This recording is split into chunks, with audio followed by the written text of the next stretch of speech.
예, 직진민주주의 연대 원래 교육을 시작하도록 하겠습니다. 예, 지난 한 달간 잘 지내셨습니까? 이제 무더운 여름도 지나가고 이제 가을 냄새가 이제 물씬 이제 풍기는 그런 이제 가장 좋은 계절이 되었습니다. 그런데 우리 이제 정치권 돌아가는 거 보면 정말 참 완전히 이제 진흙탕 싸움하는 그런 참 광경 우리가 목도하고 있습니다. 이런 정치가 과연 국민에게 희망을 줄 수 있을까 하는 생각이 좀 많이 드는데요. 어떻든 이제 여야가 모두 다 관련돼 있고 한국 정치의 그 참 현주소를 그대로 우리가 보는 것 같습니다. 직접민주연대는 일관되게 대의제 민주주의 한계, 어떤 사람을 선택하는 그런 정치 시스템을 넘어서서 국민이 직접 법안을 상정하고 결정하는 그런 시대가 빨리 와야 또 우리가 내일에 대한 희망을 가질 수 있다고 생각합니다. 연 대표님이 카톡에도 올리고 했지만 베를린에서 주민들이 부동산 가격이 계속 올라가니까 부동산 회사들이 갖고 있는 주택을 몰수 싸게 시민들에게 공급해주는 안을 상정해서 56.4% 가결해서 했는데 이제 그거를 우리가 보면서 우리도 이제 빨리 그런 식으로 돼야 부동산 문제도 바로잡을 수 있다고 생각합니다. 이도훈 교수님, 우리가 처음으로 외부 강사를 모신 분인데요. 불교 개혁 운동의 앞장을 이제 서셨습니다. 그래서 정의평화 불교 연대의 이제 상임 대표로 이제 계셨고 민교협 상임의장도 하신 진보적인 학자십니다. 그러면 약 1시간에 걸쳐서 이도훈 교수님 강의를 듣도록 하겠습니다. 네, 안녕하세요. 반갑습니다. 여러분, 이런 식으로 만나게 돼서 반갑습니다. 오늘 이제 주제는 코로나 이후 사회의 6대 위기와 진보의 대안, 그리고 차기 정부의 과제와 실현 방안에 대해서 말씀을 드리겠어요. 그래서 초점은 물론 차기 정부의 과제와 실현 방안이지만은 우리가 6대 위기라는 맥락에 있기 때문에 이 6대 위기와 관련져서 여기 차기 정부의 어떤 모양, 형식, 또 어떤 정책들이 결정이 돼야 된다고 보고, 그런 어떤 연장선에서 6대 위기가 뭔가 그 양상과 원인에 대해서 될 수 있는 짧게 말씀드리겠습니다. 이게 PPT만 지금 110장이나 돼요. 그래서 이것을 뭐 자세히 설명하면 아마 서너 시간으로도 모자랄 것이고, 1시간 안에 압축적으로 중요한 핵심만 말씀을 드리겠습니다.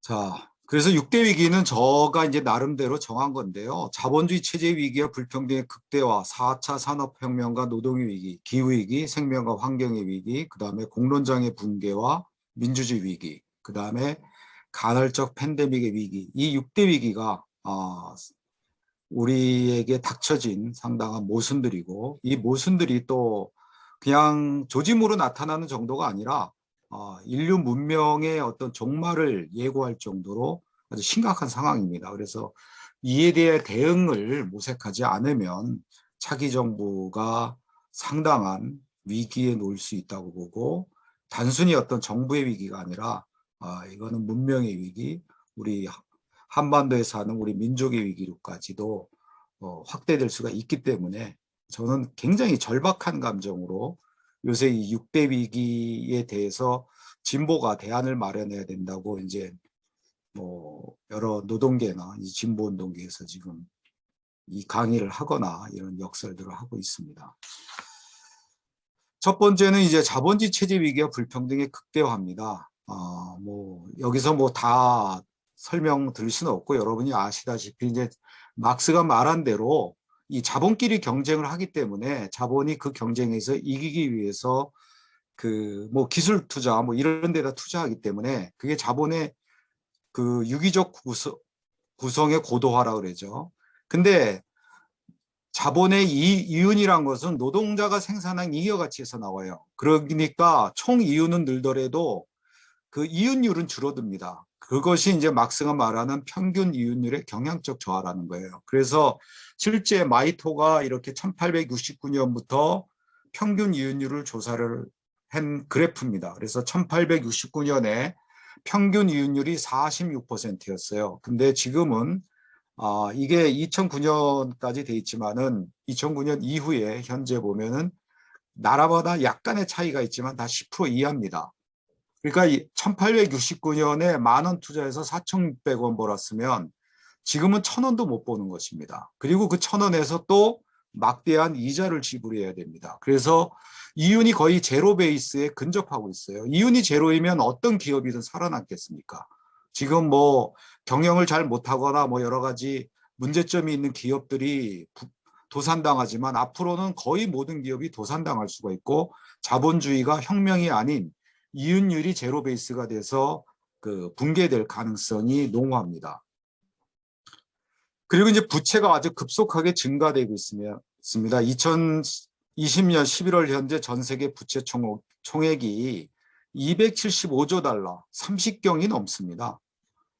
정부 부채 또한 지금 그 전체 GWP, 총 GDP 생산의 87.8%에 이르러요. 그러니까 지금 일본이라는 나라가 장기 불황에 놓인 이유도 여러 가지 요인이 있지만 정부 부채가 GDP, 일본 전체 GDP의 250%를 넘고 있기 때문입니다. 그리고 이제 불평등이 극대화되고 있습니다. 그래서 최상위 10%의 소득 비중만 49.4%예요. 그래서 한국이 자본주의 발전국 가운데 최고입니다. 박근혜 정권보다 더 문재인 정권 와서 악화가 됐습니다. 여기에 뭐 배당 소득, 이자 소득 이런 것까지 합치면 상위 10%가 자산 소득의 거의 70% 이상을 점유하고 있습니다. 그리고 다른 나라를 봐도 이건 마찬가지입니다. 그리고 불평등이 심화되면은 경제적인 것만이 아니라 협력과 연대, 공정함, 건강, 공정성, 기대 수명 같은 것은 떨어지고 반대로 경쟁, 폭력, 정신질환, 유리창은 더 강화됩니다. 그러니까 조국, 나경원 같은 사람들이 우수수 나올 수밖에 없는 상황이죠. 그 다음에 또 자본주의 위기인 것은 공유경제 영역이 확대되고 있습니다. 그러니까 예전에 제가 대학 다닐 때 최고의 알바가 브리테니카 백과사는 파는 거였어요. 한 질 팔면 그게 160만 원 정도가 됐기 때문에 16만 원 정도를 10%를 줬어요. 알바하는 학생한테. 근데 그 당시 등록금이 대학별로 조금 차이가 있지만 12, 3만 원에서 16, 7만 원이었으니까 한 학기 등록금이 나왔습니다.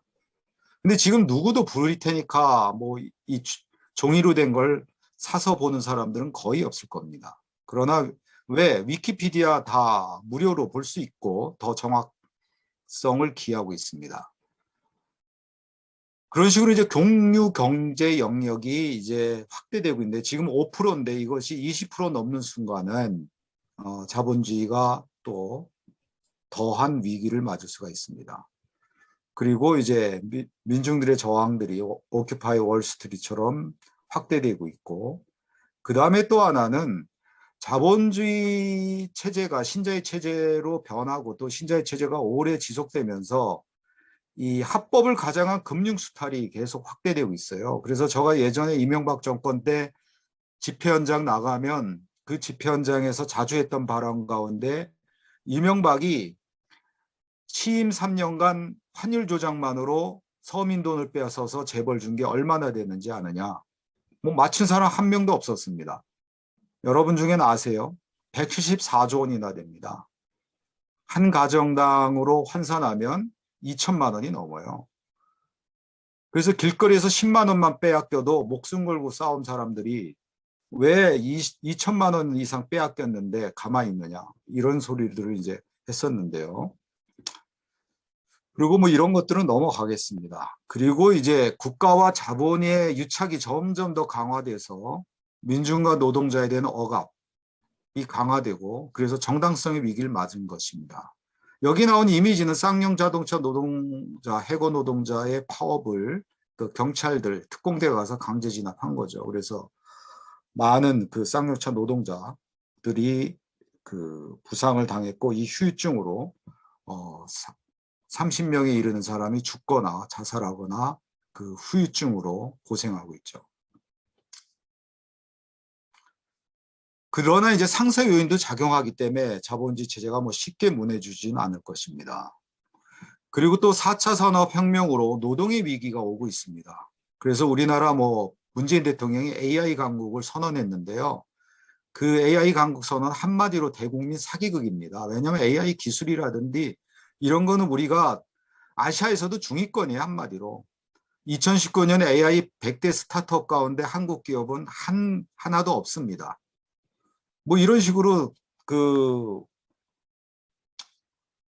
중간 기술밖에 안 되고 그럼에도 그 뭐 지금 기술 안 돼도 앞으로라도 뭐 투자를 많이 한다면 모르는데 AI에 2016년에 그 중국에서나 미국에서 400조 이상, 500조 이상 이렇게 투자하는데 우리나라 그 보고서를 제가 쭉 보니까 AI 그 강국 선언안 겨우 그 AI에 0.1조 원, 1,000억 정도 투자해 갖고 10년 동안 투자한다. 그래도 거의 겨우 1조죠. 그래서 2030년에 455조 원의 경제 효과를 낸대요. 이거 뭐 대장동보다 더한 사기죠. 어떻게 1,000억을 투자해서 455조 원의 경제 효과를 낸다. 그런 식으로 대국민 이제 사기극만 외치고 있는데요. 이 하여튼 4차 산업혁명 그럼 미래 일로 알지만 이 미래 일이 아니라 지금 현재 지속되고 있습니다. 그래서 4차 산업의 10가지 양상이 있는데 그 가운데 2가지 뺐고 8가지는 실제 진행이 되고 있어요. 그래서 여기에서 이제 핵심적인 것만 얘기를 하면 그 한국 제조업 10,000개 가운데 로봇 밀도가 868대입니다. 그러니까 이미 한국 제조업이 10,000개 일자리 가운데 868대가 로봇으로 대체되고 세계 2위예요. 싱가포르하고 우리하고 1, 2위를 서로 이렇게 경쟁하고 있습니다. 2018년에는 우리가 또 1위였고 근데 이 그래프를 보면 아시지만 싱가포르와 우리가 압도적으로 높습니다. 3위나 4위가 독일과 일본인데 얘네들 3, 4위에도 300여 대밖에 안 돼요. 이들이 로봇 기술이 우리랑 모자라서 그런 게 아니죠. 이 로봇으로 대체하는 것들이 많은 역기능을 낳기 때문에 자제하고 있는 거죠. 하여튼 이 로봇화가 지금 빠른 속도로 되고 있는데 로봇화가 되면 어떤 문제가 생기느냐. 4차 산업혁명 얘기할 때 일자리 감축 얘기는 많이들 얘기합니다. 학자들이건 언론에서 많이 얘기해요. 그러나 저는 일자리 감축은 오히려 상대적으로 작은 문제다. 더 큰 문제가 뭐냐? 고스트 워커로 전락한다는 것입니다. 그러니까 고스트 워커라는 말대로 로봇이나 AI가 하지 못하는 부스러기 일을 하는 것이 고스트 워크입니다. 미국의 경우 이게 유령 노동자란 말대로 몇 천만인지 1억이 넘는지 추산도 안 됩니다. 그리고 이들은 10시간 일하고 겨우 40달러, 평균 40달러를 받아요. 그러니까 최저임금도 적용이 안 됩니다. 그래서 많은 노동자들이 이제 고스트 워커로 전락을 해서 그 최저임금보다 훨씬 더 못한 임금을 받고 노동조합도 결성 못하고 노동자로 인정 못 받고 노동자로서 여러 가지 받을 수 있는 것들을 받지 못하는 권리도 주장하지 못하고 혜택도 받지 못하는 그런 아주 열악한 노동자 아닌 노동자로 전락한다 이거죠. 그리고 이제 더한 것은 노동운동이 무력화가 된다는 것입니다. 지금 현재 뭐 노동자가 자본에 비해서 월등하게 힘이 없어도 파업과 같은 노동 거부를 하면 그래도 자본이 자기네 이윤이 줄어들기 때문에 양보를 했습니다. 그러나 이제 양보를 안 해요. 할 필요가 없죠. 잘 됐다는 듯이 로봇으로 대체합니다. 그리고 이것이 더 진행되면 로봇 봉건제가 될 수가 있습니다. 로봇의 생산성은 거의 중세시대 영주 역할을 하는 것입니다. 로봇이 기사 역할을 하고 그리고 노동자들은 그에 소속된 그에 종속된 그 농노와 같은 그런 노예적인 노동자로 전락할 수가 있습니다. 그래서 노동의 이기고 그 다음에 이제 기후위기 요새 여러분들이 절감하는 거죠. 그래서 저는 제 나름대로 지금의 시대를 빈틈이 사라진 시대라고 저는 정의를 합니다. 그게 무슨 말이냐면 도가사상을 아시는 분은 아시겠지만 무의와 자연은 도가사상에선 동의어예요. 그래서 무의를 세계 도가학에서도 난두잉으로 번역하지만 저는 무의가 난두잉, 아무것도 하지 않는 것이 아니라 틈을 만드는 거다. 빈틈을 만드는 거다. 이렇게 저 나름대로 해석을 합니다. 그게 무슨 말이냐? 안양천이 제가 대학 다닐 때만 하더라도 1급수 물고기인 버들치가 살았어요. 그래서 소쿠리로 버들치를 잡을 수 있었습니다. 근데 그때 오염된 폐수가 없었느냐? 많이 버렸죠. 그때도. 환경법이 없어서 마구 막 사람들이 버렸어요. 근데 어떻게 1급수였냐 이거죠. 그건 왜 그러냐 하면은 안양천이 흐르면서 자연정화하는 것이 그 물속에 있는 이온들, 또 물속에 있는 미생물의 물질 대사, 그리고 물속과 물가에 있는 식물들의 물질 대사에 의해서 자연정화하는 것이 100톤이다. 근데 폐수가 99톤이 버려진다. 그럼 1톤의 빈틈 때문에 99톤의 폐수를 버리더라도 물은 항상 맑게 유지가 되는 거죠. 그래서 스스로자 그러려니 자연이란 것은 이 내처와 다른 것입니다. 스스로 그렇게 그런 상태를 유지하면서 움직이는 것. 이게 자연이에요. 그러니까 인간이 인위적인 것을 가하지 않더라도 스스로 물이 맑게 유지가 될 수 있는 것, 그게 자연이죠. 그것은 빈틈이 있을 때 가능한 거란 말이에요. 근데 빈틈을 넘어서는 순간 안양천은 이제 시궁창물이 되어버리죠. 그래서 여러분 실제 보듯이 그 4대강 보를 막으면서 4대강의 물들이 녹차 라떼 수준으로 떨어졌고 그 보를 연 곳에선 다시 뭐 2급수나 뭐 이렇게 다시 물이 그 맑음이 좀 더 복원이 됐었죠. 근데 이 빈틈이 사라진 거다. 저는 뭐 자연으로 보거나 경제적으로 보거나 사회적으로 보거나 빈틈이 사라진 시대다. 그래서 인계점을 이미 넘었다. 그래서 지금은 거의 멸망 수준으로 가고 있는 거죠. 그래서 지구상에 생존하는 생명 가운데 38%나 되는 생명이 지금 멸종 위기에 놓였습니다. 자, 그런 기본적인 원인은 1만 년 동안 4도가 상승했는데 최근 100년 동안 1도가 상승했습니다. 그래서 1.5도가 더 올라가면 아주 파국에 직면할 것이라고 봐서 IPCC는 2030년까지 그 45% 그리고 2050년까지는 제로 베이스로 탄소 배출을 제한해야만이 파국을 면할 수 있다. 이렇게 이제 얘기를 하는 거죠. 자, 이거의 뭐 심각성들은 여러분이 알기 때문에 넘어가겠습니다. 그리고 날씨의 비용은 1조 8,750억 달러나 이르고 또 GDP를 20% 이상 감소시킬 가능성이 51%에 이릅니다. 그리고 이제 노동에도 영향을 미치고요. 그리고 여러분이 경험했듯이 장기 대형 산불, 역대급의 홍수와 가뭄, 폭염, 한파, 폭설, 태풍, 빙하의 소멸, 미세먼지가 이제는 일상이 됐습니다. 예전에는 뭐 100년에 하나 있을까 말까 폭염이나 태풍이 이제는 해마다 일상이 됐습니다. 여기 이미지가 있지만 호주의 그 목장이 다 타버린 건데요. 그래서 소가 통구이가 된 그림이죠. 그래서 호주에는 대형 산불이 6개월 동안 이어지면서 10억 마리의 생명이 죽음을 당했습니다. 자, 이게 여기 이미지가 싱크홀입니다. 지금 상태에서 계속해서 이 온난화가 지속이 되면 임계 연쇄 반응이 일어날 수도 있어요. 지금 뭐 소련 베로얀스크가 세계에서 가장 추운 도시였었죠. 근데 36도까지 올라갔어요. 그러면서 이 러시아 동토층이 녹으면 시베리아 동토층이나 캐나다 동토층이 녹으면서 그 동토층에 있었던 얼음들 이런 것이 푹푹푹 꺼지고 있습니다.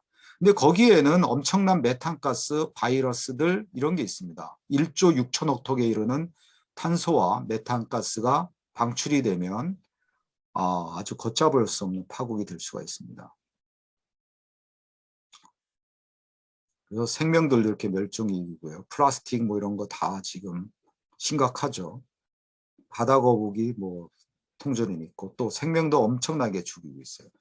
그리고 간헐적 팬데믹의 위기입니다. 그러니까 지금 우리가 코로나로 엄청난 위기 속에 있고 고통을 받고 공포도 가지고 있는데 이것도 뭐냐면은 인계점을 넘어서 그런 거죠. 그러니까 우리 손바닥에만 하더라도 수많은 박테리아들이 있어요. 바이러스들이 있어요. 근데 99.999%는 다 우리랑 공존하는 것이고 우리한테 커다란 문제를 일으키지 않는 거죠. 근데 뭐 살모넬라 균이 있다. 그것을 내가 모르고 그 입으로 가져갔다. 그러면 이제 식중독이 걸리는 거죠. 그래서 이 숲속에 있는 뭐 박쥐든 그 원숭이든 얘네들도 이제 코로나 바이러스 등 수많은 바이러스들을 몸에 품고 또 공존하고 있었던 거죠. 그걸 인간이 그 숲을 이제 인계점을 넘어서 파괴한 거죠. 그러니까 거기 바이러스들이 인간하고 계속 접촉하다 보니까 변형을 하는 거예요. 인수공통 바이러스로 변형했고 그 중에 이제 확률적으로 몇 개가 이제 팬데믹을 일으킨 거고 그것이 세계화 고속도로를 타고 전 세계로 퍼진 거죠. 근데 그것이 이제 4, 5년 주기를 이제 닥칠 수가 있습니다. 우리는 코로나를 극복하지 못한 상태에서 또 코로나와 같은 아니면 코로나보다 더 심한 바이러스를 맞을 수가 있어요. 다행히 코로나 바이러스는 그 치명률이 2.2% 정도밖에 안 됩니다. 그러나 에볼라 바이러스 같으면은 치사율이 50%에서 70% 이르릅니다. 만약에 그 코로나 바이러스처럼 감염이 쉽게 되면서 치사율이 높은 바이러스가 생긴다면은 코로나 바이러스로는 코로나 바이러스보다 더욱더 공포스러운 바이러스가 팬데믹을 일으킬 것입니다. 그래서 에볼라, 사스, 메르스, 코로나 바이러스들이 했고 그래서 간헐적 팬데믹 위기가 왔어요. 그래서 이것으로 여러 가지 그 현상들이 달라지고 있습니다. 또 코로나 바이러스로 불평등은 더 악화가 됐습니다. 그래서 지난 10년 동안 미국의 경우 총 2280만 개 일자리가 새로 생겼는데 2주 만에 1000만 개 일자리가 날아갔습니다. 또 코로나 이후에 불평등이 더 극대화된 것이 억만장자의 부는 오히려 3.9조 달러가 증가했어요. 상위 억만장자 1000명이 전염병 이전 최고치로 재산을 회복하는데 불과 5개월이면 가능했지. 9개월이면 가능했지만 전 세계 극빈층 회복까지 10년 이상 더 걸릴 수 있다고 보고 있습니다. 그 다음에 또 하나가 공론장애 붕괴와 민주주의 위기입니다. 여러분들이 뭐 그 박근혜 정권을 통해서 그 대의민주제가 한계에 이르렀음 알고 이제 직접민주주의 또 직접민주주의와 수기민주주의 결합 이런 식의 어떤 대안을 모색하고 있지만 민주주의의 토대는 공론장입니다.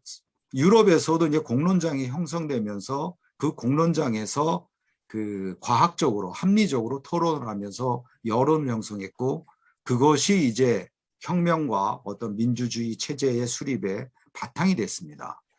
우리나라도 그 공론장이 그 일제 강점기 이전에 장시와 그 두레를 바탕으로 형성이 약간 미약하게 됐었다가 그 다음에 이제 87년 민주항쟁 이후 이제 공론장이 활성화가 됐었습니다. 그래서 이제 독재 정권들이 이제 다시는 이제 돌아올 수 없는 상황이 되고 확고하게 이제 민주주의가 뿌리를 내는 것 같았죠. 그러나 지금 공론장이 심각하게 붕괴가 되겠습니다. 그것은 왜 그러냐면 우선 신자유 체제 이후 언론의 기업화가 심화가 됐습니다. 예전에는 자본과 언론이 분리가 되었었는데 이제 언론이 기업을 소유하고 또 언론 자체가 기업화가 됐고 언론이 그 이윤을 위해서 언론의 어떤 객관성이나 공정성을 포기하는 일들이 빈번하게 벌어지고 있습니다. 그리고 기자들 자신들도 어떤 기자 정신들이 상실되고 있죠. 또 포스트 세속화로 시민사회 합리성이 약화가 됐습니다. 그리고 주술성이 증대가 됐습니다.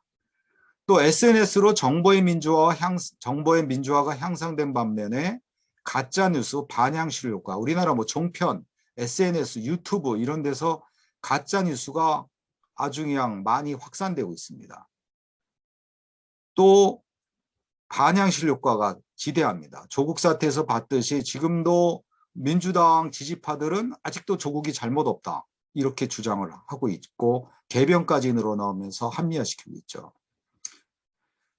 그 다음에 또 디지털 원주민과 영상 세대들은 문자 텍스트를 읽고 쓰는 능력이 약화됐습니다. 미국에서 실험을 하고 재작년인가에 실험하고 충격을 받았는데 지금 이제 디지털 세대들은 원주민 세대들은 트위터 글자 그러니까 140자가 넘는 문자는 읽지 않는 거예요. 그러니까 문자 텍스트가 가질 수 있는 합리성 또 문해력 이런 것을 상실하고 있는 거죠.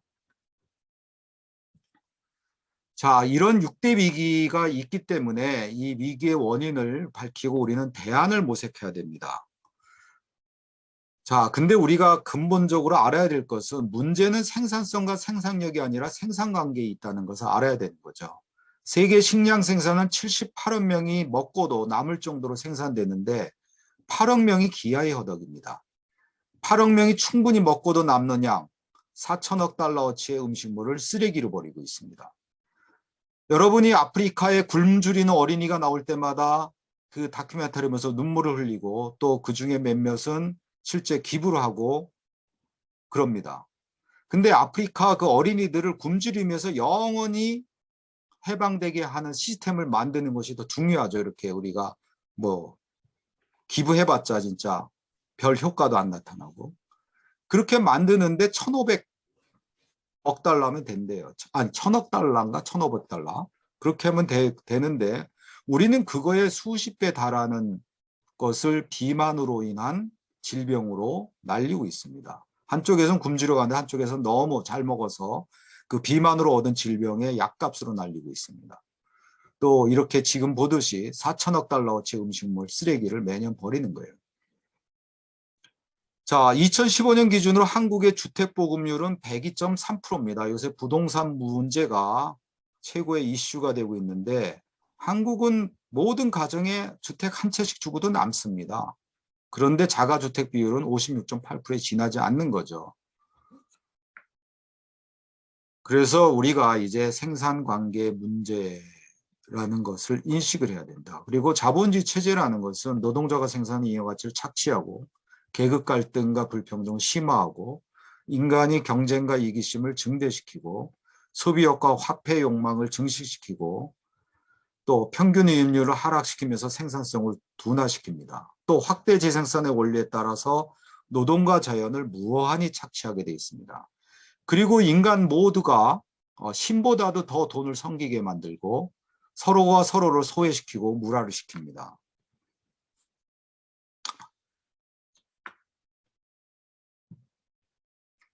그 다음에 이제 불평등의 원인이 뭐냐 할 때 이제 자본주의와 신자유 체제가 근본적인 원인이겠죠. 그 다음에 그 체제 하에서 생산수단의 사유와 독점, 권력의 격차, 세계 체제, 과학기술과 데이터, 지식의 독점이나 과점, 국가와 자본의 동맹, 제도와 법과, 자본에 유리하게 된 제도와 법과 규정, 이런 것들, 또 토마 피케티가 말한 대로 자본의 수익률이 경제 성장률보다 늘 크기 때문에 더구나 이제 자본과 국가의 유착이 강화가 됐어요.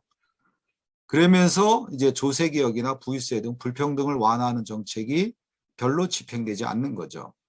그 다음에 촛불이에도 왜 변화가 없느냐.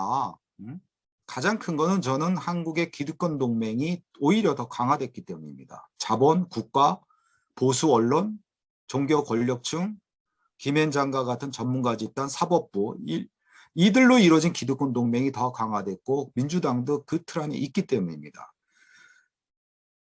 그리고 금융 부분의 수탈에 대한 대응이 미비하기 때문에 기득권과 보수층의 이데올로기 공세가 성공했기 때문에 교육 격차와 울타리가 강화됐기 때문에 또 노동운동과 진보지형이 대응을 실패했기 때문에 불평등이 더욱더 강화되고 격차가 심해지고 있다고 봅니다. 뭐 다른 것들 그냥 넘어가겠습니다.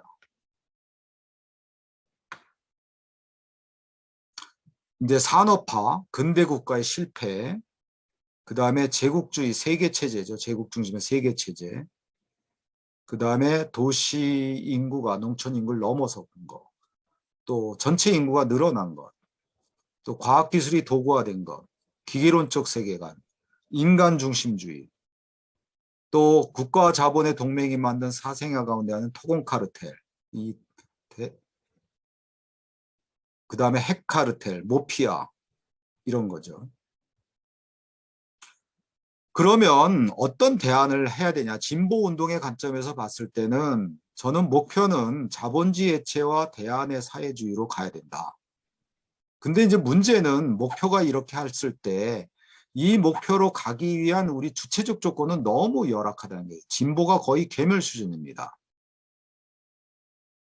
그럼 이것을 어떻게 할 것이냐? 이게 우리가 이제 관건이죠.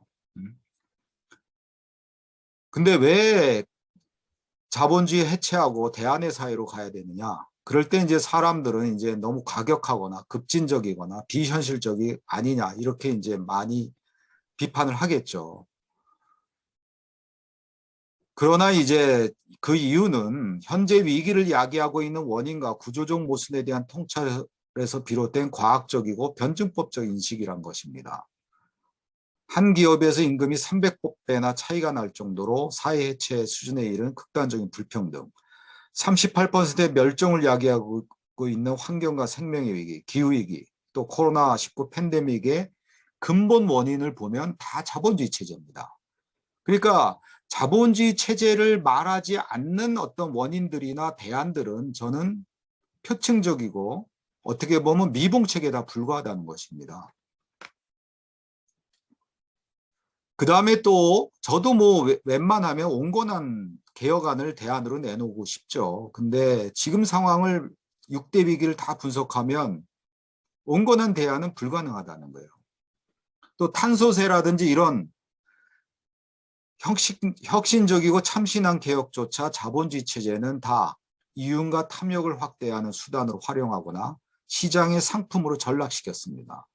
그리고 우리에게 시간이 많이 남아 있다면 그래도 온건하고 그 순차적인 개혁으로 갈 수가 있어요. 그러나 지금 보면 IPCC 정부 간 협의체의 지적대로 2030년까지 이산화탄소 배출량을 45%, 2050년까지 제로 베이스로 되지 않으면 파국이 온다 이게. 우리에게 시간이 많이 남아있지 않습니다.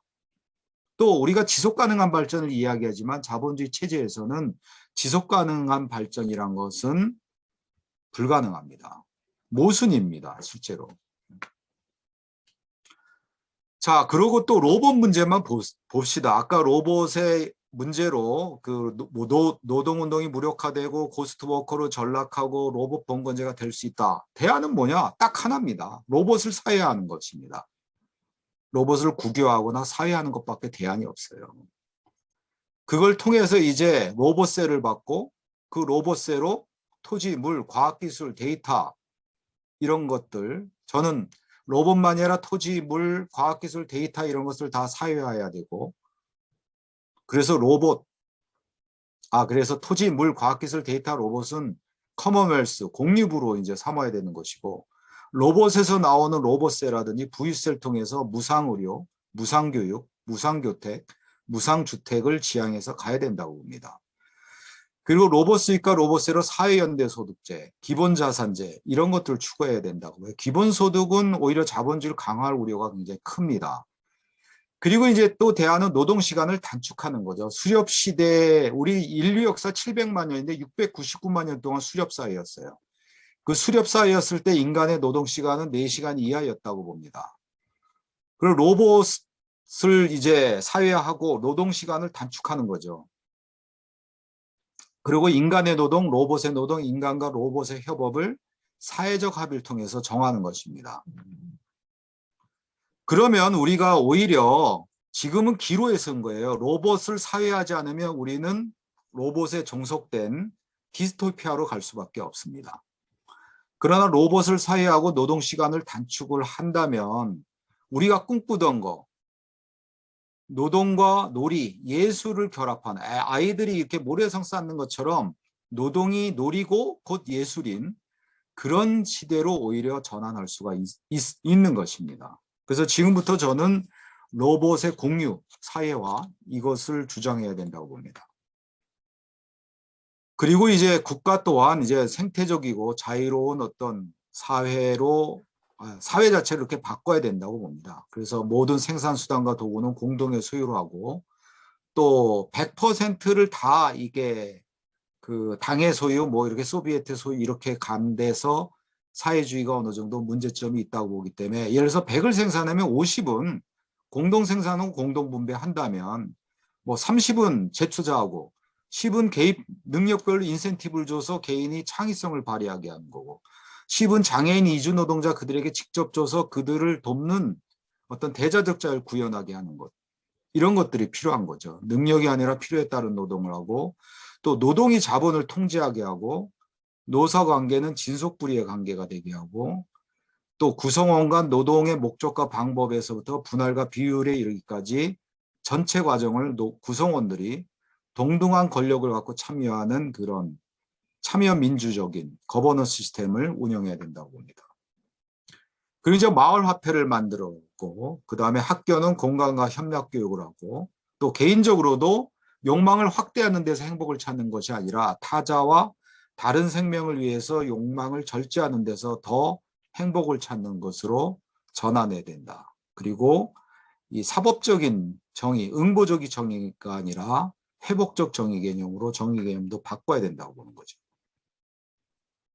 그리고 이제 패러다임도 전환해야 된다고 봅니다. 뭐 자세히 설명드릴 시간은 없고 나중에 질문이 나오면 설명을 드리겠는데 동일성에서 눈부처 차이로 그 다음에 환경 파괴와 생태 위기를 야기하는 인간 중심주의, 과학기술 중심주의, 가부장주의에서 불일불이의 생태론으로 이분법에서 대대의 공존으로 패러다임 자체가 바뀌어야 된다고 봅니다. 또 패러다임을 바뀌어야 되는 것에서 또 중요한 게 교환 가치를 중시하는 데서 사용 가치를 중시하는 것으로 전환이 일어나야 된다. 예를 들어서 예전에 쌀한감의 가치를 평가할 때 지대, 비료와 농약값, 농부가 노동한 가치, 종잣값 이런 것만 계산을 했습니다. 그러나 이제 햇빛의 교환 가치를 인공태양으로 매개로 추산한 거죠. 이런 식으로 해서 이제 경제의 개념 자체가 확 바뀌어야 된다고 봅니다. 그 다음에 이제 패러다임 전환의 하나만 얘기를 드리면 이제 불일불이의 생태론인 게 뭐냐? 이제 근대 홍수가 날 때 홍수를 막는 방법은 크게 두 가지입니다. 하나는 인간과 자연으로 나누고 인간에게 우월권을 줬다. 이게 이제 서구의 근대의 패러다임의 핵심입니다.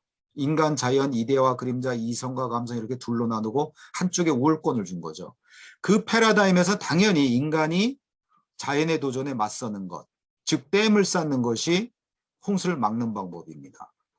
그렇게 했더니 어떻게 당장의 홍수는 막지만은 이 물이 흐르면서 자연정화가 되는 것을 방해하기 때문에 물이 썩어버리는 거죠. 이게 바로 근대성의 위기를 잘 나타내는 것입니다. 근데 함양의 태수로 왔던 채치원은 댐을 쌓은 것이 아니라 이 이미지에 보이듯이 상림이란 숲을 조성했어요. 그래서 불일불이라는 게 뭐냐? 사과와 씨로 비유를 하면 사과는 사과고 씨는 씨예요. 그러니까 하나가 아니에요.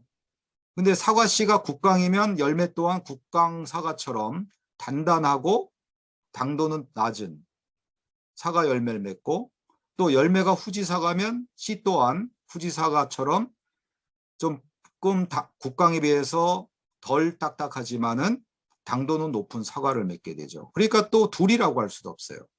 사과는 스스로 존재하지 못해요. 씨가 있어서 존재하고 또 사과라는 걸 우리가 존재한다고 하지만 가만히 놔둬도 그거는 술과 식초로 변해. 사과술을 사과라고 할 수는 없겠죠.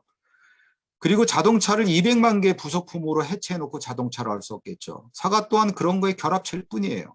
그래서 존재하지 않아. 그러나 씨가 자기를 소멸시키면 거기서 싹이 나고 열매가 꽃이 피고 열매를 맺고 열매가 자기를 소멸시키고자 하면 과육이 사라지고 씨를 남기게 되죠. 자기 스스로 존재하지 않지만 상대방을 존재하게 하는 거죠. 그런 것처럼 물은 나무의 뿌리의 양분이 되고 나무는 흙 속에 구멍을 뚫어서 거기에 물이 스며들게 한 것이에요. 그래서 채치원은 이렇게 상림이란 숲을 조성해서 홍수를 막으면서도 물이 천여 년 동안 맑게 유지가 되게 한 거죠. 실질적으로 캐나다, 독일, 호주 같은 데서는 이런 식으로 댐을 해체하고 숲을 조성하고 강 유역을 넓히는 식으로 바꾸고 있습니다. 이런 식의 패러다임 전환이 필요하다는 것입니다. 그리고 이제 나라도 마찬가지죠. 이제 GDP보다 그 나라의 강가 숲에 얼마나 다양한 생명들이 살고 있는지, 국력보다 거리를 지나는 시민들이 얼마나 미소를 짓고 있는지, 국부를 늘리기보다 얼마나 가난한 이들에게 공평하게 분배가 되고 있는지, 기업 이윤을 늘리기보다 얼마나 노동자들이 행복하게 자기 실현으로서 하는 노동을 하는지, 뛰어난 인재를 길러내기보다 못난 놈들이 얼마나 자신의 숨은 능력을 드러내는지, 내기하고 겨루기보다 여러 인종과 종교와 이념을 가진 사람과 인공지능이 함께 모여 얼마나 신나게 마당에서 노는지에 초점을 맞춰서 국가를 경영하고 정책을 이제 구사해야 된다고 봅니다. 그리고 빈틈이 이제 사라진 시대라는 말씀을 아까 드렸는데, 세계, 국가, 지역, 마을 단위로 빈틈을 만들어야 된다고 봅니다. 예를 들어서 안양시에서 지금 안양천에 흐르는데 지금 빈틈을 만들려면은 뭐 정화시설을 얼마 설치해야 된다. 또 숲속에 물속에 뭐 물풀이 얼마나 자라게 해야 된다. 또 탄소 배출을 이 순환이 되게 하려면 숲을 얼마 더 조성해야 된다. 그럼 그만큼 나무를 더 심고 이러는 거죠. 그걸 국가 단위, 세계 단위로 해야 하는 거죠. 그리고 이제 무등의 세계 체제를 이룬다 이거예요. 그래서 지금 뭐 우리나라가 탄소 배출 때문에 숲을 베어버리고 거기에 태양광 발전기를 짓는데, 그것은 저는 카드 돌려막기와 같다고 봐요. 이 세계 체제 차원에서 예를 들면 대륙별로 우리 같으면 아시아 같으면 사우디아라비아의 사막에다가 그 아시아 국가들이 투자하고 부자 나라들이 더 많이 내서 태양광 발전기를 설치하는 거죠. 사막의 경우는 1kW 생산하는데 82센트 정도밖에 안 됩니다. 그러고서 이제 아시아 국가들이 송전탑 그런 걸로 이제 나눠 갖는 거죠. 그런 식의 세계 차원의 그 협력이 필요하다. 그 다음에 저 세계 헌법, 세계의회, 세계공화국이 만들어져야 된다고 보고요. 또 기술로서도 극복이 가능하고. 그렇지만 이제 중요한 것, 조너선 닐 말대로 지금 굉장한 위기와 그 상황은 별로 좋지 않지만 국가가 나서서 2차 세계대전 때 과학기술, 예산, 정책, 국민을 전쟁 승리에 맞추어 총동원한 것처럼 불평등과 기후위기 극복에 모든 영역을 집중한다면 아직 길은 있습니다. 비용이 들겠지만 그것은 그만큼 일자리를 창출한다. 이렇게 이제 조너선 닐이 주장하고 있습니다. 그 다음에 이제 우리나라를 보면 촛불 배반 저항의 구도 원인, 첫째는 한국식 천민자본주의 체제와 신자유 체제가 온전하기 때문입니다. 그렇기 때문에 대안은 이를 해체하고 극복하는 것이 필요하다고 봅니다. 또 대미 종속과 분단 모순이 상존하기 때문입니다. 그래서 대미 종속을 극복하고 종전선언을 하고 평화협정을 맺고 한반도 평화체제를 수립하는 것이 필요하다고 봅니다. 또 아까 말씀드린 대로 자본 권력, 보수 권력, 종교 권력층, 사법부, 김현장 같은 전문가 집단의 어영지식으로 이루어진 기득권 카르텔이 조금 더 균열되지 않았기 때문입니다. 그렇기 때문에 이 카르텔을 균열시키는 운동이 필요하다. 그 다음에 보수 양당 체제로 소수자와 진보적 정책은 수렴되지 못했기 때문입니다. 그래서 진보의 통합, 독일식 정당 명부 비례대표제, 결선 투표제, 시민의회 이런 것들이 필요합니다. 또 문재인 정권이 개혁을 유보했기 때문입니다. 개혁할 수 있도록 압박과 견인을 하는 것이 필요하고 또 우리들이 개혁의 주체로 나서야 된다고 봅니다. 또 진보가 분열되었기 때문입니다. 그래서 정록보의 연대, 투쟁과 대선국면 통한 진보의 통합 이런 것들이 필요합니다.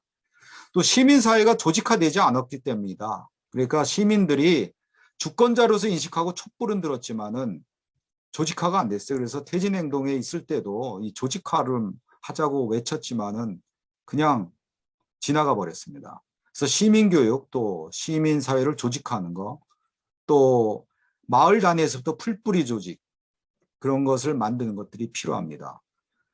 또 대중은 물론 진보적 인사나 노동자 또한 계급의식을 상실한 채 화폐 증식의 욕망을 추구하고 신자유주의 탐욕을 내면화하고 또 지배이돌릭에 포섭되었기 때문입니다. 그렇기 때문에 의식화 교육 또 소욕지족의 삶을 지향하는 것이 필요하다고 봅니다. 또 근본적으로 노조 조직률이 너무 미약하고 연대의식도 상당히 약화됐습니다. 민주노총도 너무나 많이 우경화가 됐습니다. 2019년 11월 현재 노조 조직률이 12.3%예요. 그래서 지금 한상현 위원장이 하는 것처럼 권유하다시기 노조 조직률, 노조 조직 운동을 해서 20% 이상으로 끌어올리기 위한 운동, 노동자 교육이 필요하다고 봅니다. 또 진보 운동에 대중이 없습니다. 대중을 견인하는 운동이 필요합니다. 진보의 플랫폼을 만들고 유튜브, SNS, 온라인 적극 활용하고 장기적으로 교육개혁, 언론개혁이 필요하고 또 공장, 마을의 노동자, 주민자치위원회를 조직하고 풀뿌리 운동을 활성화하는 것이 필요합니다. 또 11번째로 보수 언론과 학계가 과점한 상황이긴 하지만 담론 투쟁이 실패한 때문입니다. 그래서 언론개혁, 학계 성찰, 담론 투쟁이 필요합니다. 그다음에 진보도 성찰해야 됩니다. 진보도 상당한 문제들이 많죠. 정파로 분열된 거, 또 마초 컴플렉스에서 벗어나지 못한 거, 스스로 신자유적 탐욕과 이기심을 내면한 거, 또 한발떼기, 더 투쟁할 수 있는데 투쟁하지 않은 거, 지배돌리게 포섭되거나 조작된 거, 민주당, 자유주의 세력 또는 기득권과 야합한 것, 이런 것들을 성찰해야 된다고 봅니다.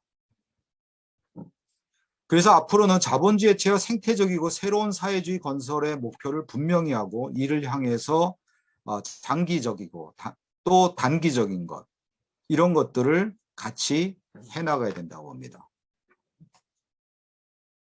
그래서 이 목표 아래서 기층민중 노동자 청년 현장부터 조직하는 것이 필요하다고 보고 또 4차 산업혁명에 대한 인식과 투쟁, 로봇 사회를 필두로 의료, 교육, 주택과 토지, 교통 정보를 공유부로 규정하고 사회화를 추구하고 인간만의 노동운동을 확보해야 된다고 봅니다. 그리고 사회연대 소득제 같은 건 말씀을 드렸고요. 그 다음에 이제 진보가 통합돼야 된다고 봅니다. 그래서 지도부 몇 명의 합의 본다고 되는 것이 아니기 때문에 그 노동자와 조직 구성이 공감하고 판단에 공유를 할 수 있는 합리적 토론과 민주주의 토론, 합의가 가능한 시스템과 공공경력을 확보하고 만들어가야 된다고 봅니다. 이건 또 넘어가겠습니다. 그 다음에 이제 분야별 사회 대개혁인데 이게 촛불 때도 이제 주장하고 그 퇴진행동에서도 뭐 이게 그 워크숍을 하자 해서 주장하던 것들인데 별로 수용이 안 된 것들인데요. 자, 정치 개혁, 그러니까 정치적 재현의 위기가 있습니다. 그러니까 진보를 아무리 못 잡아도 진보를 추구한 사람이 예를 들면 15%라면은 국회의석이 15%를 차지해야 되는데 그렇지 못한 거죠. 그건 이제 선거제도 문제 때문이죠. 그렇기 때문에 독일식 정당명부 비례대표제라고 결선 투표제를 해야 되고 그 다음에 양원제와 시민의회 체제를 만들어야 된다고 봅니다. 여기서 말한 양원제는 뭐냐면 상원은 지금처럼 독일식 정당 명부 비례대표제를 해서 선거를 선출한다면 하원은 1000명으로 한다. 그러면 그 1000명을 어떻게 의원들을 뽑느냐. 직능 대표제를 하는 거죠. 그래서 선거당 가운데 노동자가 2천만 가운데 1000만이다 하면은 1000명 가운데 500명을 노동자로 의원을 안배하는 거예요. 그리고 선출하는 것이 아니라 추첨을 하는 것입니다. 그럴 때 여러분 추첨을 하면 아무나 되면 그 사람들이 뭐 전문성이 있겠느냐, 판단력이 있겠냐 하겠지만 아일랜드에서 이렇게 민회를 그렇게 추첨식으로 했을 경우 그 수기민주제를 통할 경우 전문가 사안별로 전문가를 초청해서 수기민주제를 했을 경우 훨씬 더 전문성이 증대가 되고 올바른 판단을 했다는 것이죠. 그렇기 때문에 여러분도 뭐 직접 민주주의 하면서 의회, 뭐 시민의회, 뭐 민회 같은 말씀들을 하셨지만은 근본적으로 우리가 국회를 바꾸자. 그래서 국회를 진정 국민의 대표기관으로 되게 하기 위해서는 양원제로 가야 되고 그 하원은 1000명을 정도로 한다면 직능대표제로 하고 그것을 선출을 하지 않아야 된다. 선출하면은 자본, 뭐 상징자본이건 사회자본이건 진짜 화폐자본이건 이게 있는 사람들이 될 수밖에 없어요. 그렇기 때문에 그 추첨으로 해서 진정 국민들이 대표가 되게 하는 그런 식의 어떤 제도 개혁을 같이 지금부터 주장해야 된다고 봅니다. 그 다음에 경제개혁, 재벌개혁도 해야 되는데 재벌의 독점을 제한하고 뭐 제도들 막 금융과 산업 분리하고 이런 것도 가야 되고 또 하나는 이제 이게 순차적으로 가는 연착륙하는 방법은 IT, NT, BT, ET, RT, CT 이런 6개의 첨단 기업의 중소기업들을 지원해서 키워주는 거예요. 그 다음에 이 소규모 기업들을 사회적 기업이나 협동조합 기업으로 육성하고 지원하는 것입니다. 그 다음에 검찰개혁, 공수처는 검찰개혁에 저는 뭐 검찰개혁이 100이라면 이게 검찰개혁 아닌 것은 아니지만 한 5도 안 된다고 봅니다. 검찰개혁을 하려면 기소독점권, 검찰의 권력을 제한하거나 분배해야 돼요. 그렇기 때문에 검찰총장과 지검장을 직선제로 하고 또 시민위원회가 검찰을 통제하는 시민검찰제, 그 다음에 손해 입은 자가 사소를 자기가 기소를 할 수가 있게 만드는 거죠. 프랑스식의 어떤 사인소추제, 또 피해자나 변호사가 검사와 함께 공동으로서 소송에 참가하는 독일식 부대 공소제, 이런 것들이 돼야 된다고 봅니다. 어쨌든 공수처로서는 검찰개혁이 될 수가 없고 또 권력에 놀아날 수가 있고, 가장 큰 거는 검찰의 권력의 핵심은 기소 독점에서 나오기 때문에 그 기소 독점을 깨는 식으로 이루어져야 됩니다. 그리고 교육개혁이 이루어져야 되는데 교육개혁은 뭐 올해 10년도 넘은 거의 20년 전부터 주장하던 건데요. 그 대학 평준화해야 되고 입시를 철폐해야 됩니다. 근데 그게 어떻게 가능하냐? 그거 너무 과격한 거 아니야? 하지만은 특성화와 재정 지원을 통해서 가능하고 문화와 연결시키는 것입니다. 여러분은 나이 드신 분은 아시겠지만 예전에 대구에서 서울대 갔다 그러면 노인들이 잘 갔다고 칭찬했어요. 근데 연대나 고대 갔다 오면 노인 중에 상당수가 비판했어요. 야, 경북대 있는데 왜 연고대 갔냐? 그 정도로 지방대가 살아있었고 지방 문화와 지방 산업이 살아있었습니다. 그러나 지금은 지방 국립대가 2류, 3류 대학이 됐어요. 그렇기 때문에 예를 들어서 경북대를 대구의 선율산업과 묶어서 선율산업과를 1년에 100억 이상씩 지원해 주는 거죠. 그러면 경북대 선율산업과는 서울대 이상의 수준이 되겠죠. 그리고 이제 네트워크라는 거예요. 대구 지역, 경북 지역의 대학들이 다 경북대 그 섬유산업과와 네트워크가 안동대건 뭐 다른 뭐 계명대건 다 이 산업 섬유산업과는 경북대 산업과 똑같은 레벨을 갖고 같이 교수도 교환하고 학생도 교환하는 거죠. 그런 식으로 하는 거죠. 그러면 이제 경북대 섬유산업과는 서울대 이상의 대학이 됩니다. 근데 그 예산도 가능합니다. 따로 세금 걷는 게 아니라 이명박 때 했던 부자 감세를 아직 안 돌리고 있어요. 그 20조의 재정이면 충분히 하고도 남습니다. 전국 단위의 대학들이 그렇게 하고도 남습니다. 그리고 언론개혁 해야 되고요. 그 다음에 조세개혁도 해야 됩니다. 그 다음에 노동개혁도 노동법 개정부터 중대재해처벌법 개정까지 노동개혁 해야 됩니다. 그리고 담론 및 헤게모니 투쟁을 해야 됩니다. 그래서 비정규직 철폐는 비현실적이라 그러지만은 30대 기업의 경우 당기 순이익의 1.5%만 투자하면 모든 비정규직을 정규직으로 전환할 수가 있습니다. 그리고 인간의 본성이 악하고 경쟁적이라 하지만 인간은 이기와 이타, 선과 악, 이게 결합된 존재입니다. 뭐 진화생물학 뭐 이런 거 다 결합하면. 그리고 교수들조차도 공유지 비극은 모르는 사람 없어요. 근데 공유의 희극은 아는 사람이 거의 없더라고요. 그래서 우리가 공유 비극은 다 현실로 알고 그래서 공유 사회로 가자, 사회주의로 가자, 뭐 토지를 공유하자 이러면 빨갱이적 발상 아니면 비현실적인 발상이라 그러지만은 실제 공유의 비극이 틀렸고 오스트리암이라는 사람이 이 실제 유럽에서 일본 이리까지 공동체를 조사했어요. 그랬더니 실제 공유의 희극이 일어난다는 거예요.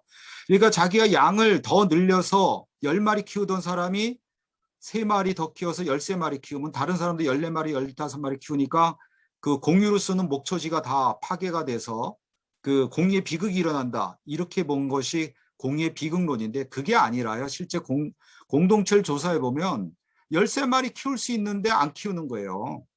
13마리 키워서 내가 얻는 이익이 1,000만 원인데 그 13마리, 3마리 더 키워서 얻는 페널티, 벌금은 몇만 원도 안 돼. 근데 그걸 어기는 사람이 없더라 이거예요. 왜? 공동체에서 가장 크게 걱정하는 것은 공동체로부터 추방당하거나 왕따당하는 거예요. 그렇기 때문에 실제로는 공유의 희극이 일어난다 이거죠. 자, 그리고 자본주의 체제에서 사회주의로 가자 이러면 과격하거나 뭐 비현실적이라 그랬는데 인류 사회를 700만 년 역사로 보면요. 또 농경사회 이후로 막스도 뭐 계급이 분화되고 불평등이 격화됐고 우리나라에 뭐 얼마 전에 나온 뭐 어느 사회학자의 책에서도 그렇게 나오지만은 그게 아닙니다. 2019년에 이 에미 보가드가 실제 유라시아의 농경사회를 조사한 경우 농경사회조차도 8,000년 동안 평등한 공동체였어요. 쟁기농법이 개발되고 저는 그것만이 아니라 뭐 기후위기나 이런 것이 같이 겹쳐지면서 도시화가 겹쳐지면서 그렇다고 보는데 어쨌든 인류가 불평등 사회가 된 것은 6,000년밖에 안 돼요. 그러니까 인류 역사 전체 수렵사회는 이제 평등한 공동체였고 그래서 평등한 공동체로 살은 99.99% 이상을 우리는 평등한 공동체로 살은 것입니다. 그리고 겨우 6,000년 동안 우리는 불평등한 사회로 살았고 자본주의 체제는 또 400여 년밖에 안 되는 것입니다.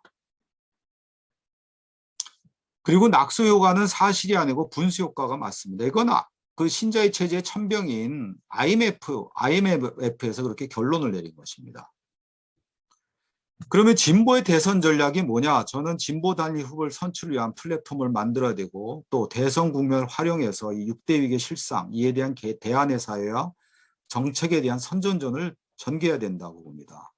그리고 이젠 다음에 총선과 지자체 선거에서 진보의 약진을 위한 교두보를 마련하고 보수 양당 체제를 깨기 위한 독일식 비례대표제의 선거개혁 운동을 해야 되고 더 나아가 아까 말씀드린 대로 양원제, 의원나각제의 개헌을 해서 소수자들의 의견이 정책으로 수렴될 수 있도록 해야 된다고 봅니다.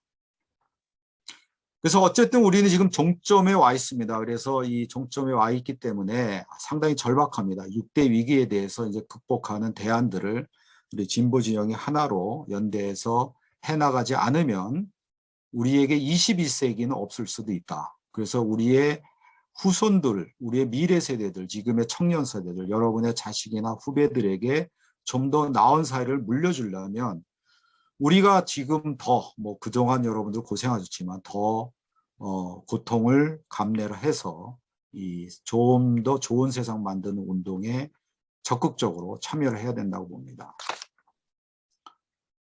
자, 그래서 마지막 요 대목만 읽고 말겠습니다. 그치겠습니다. 역사의 기관차라지만 혁명은 늦게 올 수도 빨리 올 수도 있습니다.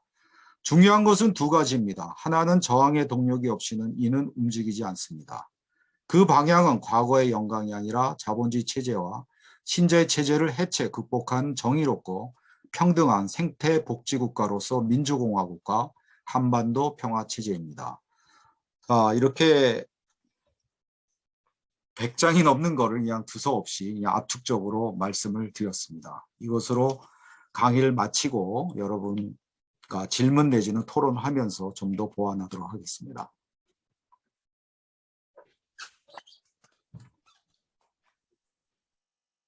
우리 이두훈 교수님 한 시간 정도에 걸쳐서 많은 말씀해 주셨는데 질문 있으면 좀 말씀해 주세요.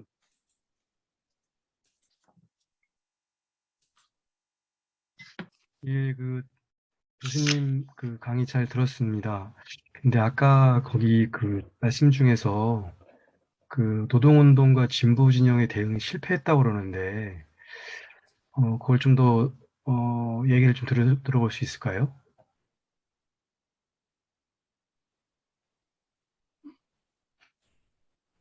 네. 진보운동이 뭐 100% 실패했다고 볼 수는 없죠. 나름대로 성공한 것도 있지만 전반적으로 봤을 때는 우리나라가 이제 다른 이제 세계적으로 비교해 볼 때는 상당히 이제 치열하게 노동운동을 하고 하는 나라예요. 근데 또 그동안에 이명박 박근혜 정권 당시에 보면은 그 운동을 한 사람들은 목숨을 걸고 수십 일에서 뭐 수백 일까지 단식 내지는 이제 고공농성 뭐 이런 여러 가지 아주 그냥 거의 목숨을 던지는 노동운동을 치열하게 했었죠. 근데 그렇게 운동한 거에 비해서 그 효과는 상당히 미미하다 이거예요. 우리 국회의석 진보 진영이 차지하는 거 6석밖에 안 됩니다. 그리고 진보적인 정책들이 지금 별로 이제 실행되고 있질 않아요. 촛불을 해서 박근혜 정권 물러나게 했음에도 불구하고 별로 달라진 것이 없습니다. 정치, 경제, 사회, 문화 모든 면에서 문재인 정권은 저는 거의 다 낙제점이라고 해요. 통일에 이르기까지.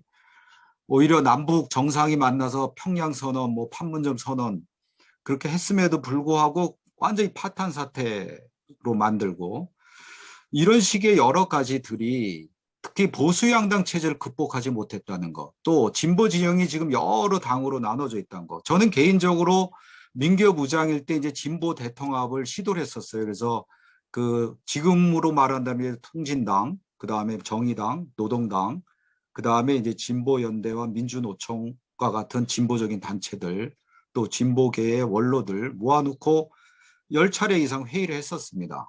그러나 이제 그때 이제 저 나름대로 이제 최소 공배수라고 생각한 것이 두 가지였어요. 하나는 그 지금의 어떤 통진당은 민주주의를 훼손한 것은 사과해야 된다. 그리고 지금의 정의당은 그 유시민 그 국참당 세력은 진보가 아니니까 지금 당장 아니래도 단계적으로 이제 결별하는 그 메시지 내지는 계획을 줘야 된다. 그렇게 이제 최소 공배수를 만들었어요. 그리고 이제 그것을 회의 전에 제안을 했는데 결국은 두 당 모두가 다 이걸 받아들이지 못했습니다. 그리고 민주노총 또한 그래서 통진당 세력이 나가니까 중집 대의원들 뭐 새벽까지 회의를 했지만은 참여단체에서 아니 그 상관단체에서 참여단체로 바꾸질 못했습니다. 바꾸는 순간 이제 분열될 수 있다 이거죠. 통진단 세력들이 떨어져 나갈 수 있다 이거죠. 그러면서 뭐 각자 이제 당들이 대선 후보 냈고 여러분이 알다시피 김순자 후보 그 다음에 그 비정규직 투쟁 기용에서 했었던 김순 후보가 나왔고 지지율은 0.3%인가요? 뭐 5%인가요? 뭐 그렇게 1%도 안 되는 지지율로 그쳐버렸습니다. 그리고 보수 양당 체제 계속 존속되고 있고 지금도 진보들의 분열들은 거의 극복되지 않고 있습니다. 그렇기 때문에 저는 진보 운동이 치열하게 노동 운동에 한 거에 비해서는 저는 그 많은 면에서 패배한 것이 아닌가 이런 식으로 이제 생각을 합니다.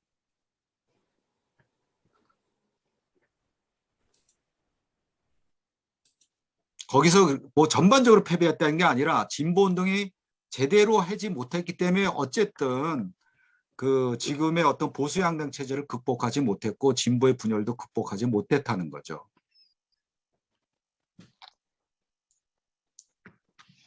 진보가 저는 좀 더 새로운 패러다임을 갖고 정파 분열 같은 것을 극복을 해야 하고 일단은 하나가 돼야 된다고 봅니다. 지금의 상황에서는 이렇게 분열된 상황에서는 저는 그 진보가 그 노동자의 운동들을 이제 수렴할 수가 없다고 보고 아까 이제 여러 가지로 대안을 내셨잖아요. 우선 근본적으로는 저는 마을 단위의 그 위원회들 각 뭐 주민위원회든 뭐 그 용어를 어떻게 하든 그런 거버넌스 주민의회 바탕으로 거버넌스 시스템들이 아래로부터 만들어져야 된다고 봅니다. 지금 진보 운동도 이제 중앙에 뿌리 없이 열매만 따르는 경향이 굉장히 강했고 몇몇 명망가 중심으로 이제 움직였는데 그것이 밑으로부터 진보가 재편이 돼야 된다고 봐요. 그리고 또 한편에서는 이제 어떤 운동을 통해서 하나로 이제 통합이 이루어져야 된다고 봐요. 그래서 하나 안에 여러 가지 블록들이 있으면 되죠. 하나의 어떤 당 안에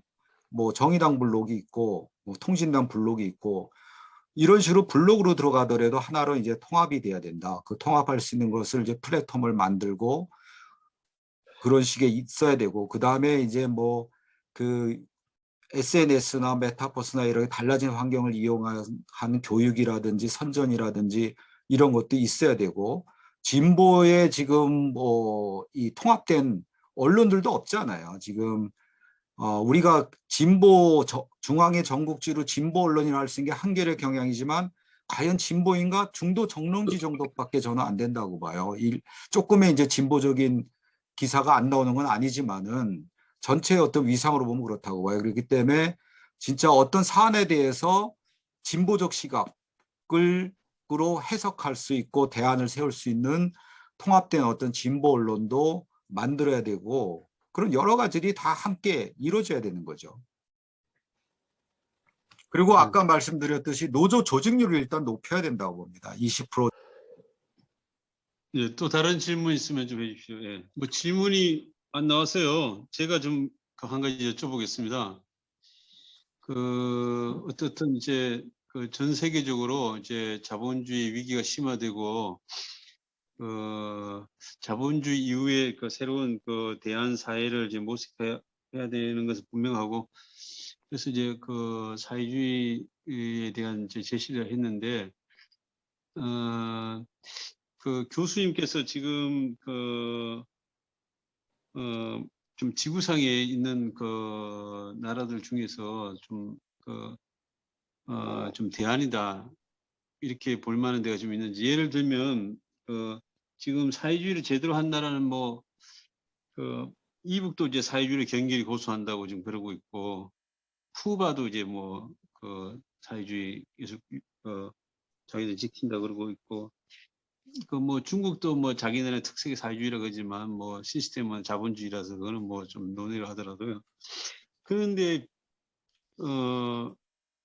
보면은 이제 또 여러 가지 그 물질적인 그 수준은 또 굉장히 낙후돼 있고, 이렇게 자본주의와의 어떤 경쟁에서 이렇게 좀 앞서가지 못하는 또 그런 측면도 좀 있고, 그래서 참 어떻게 봐야 되는지, 우리가